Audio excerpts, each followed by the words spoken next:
వచ్చేసి మా ఇంట్లో స్పెషల్ చూడండి, ఎండు నెత్తళ్ళ కర్రీ. ఫస్ట్గా నెత్తళ్ళు ఆయిల్లో ఫ్రై చేసుకుందాము. చూడండి, మెత్తళ్ళు బాగా ఫ్రై అయిపోయింది. ఇప్పుడు అదే ఆయిల్లో ఆనియన్స్, పచ్చిమిర్చి ఫ్రై చేసుకుందాం.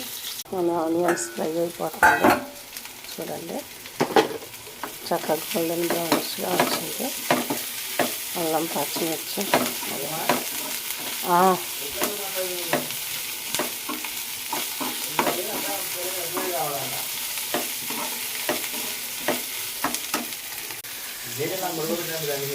అన్నీ వేసి చక్కగా మళ్ళీ ఫ్రై చేసుకోవాలి.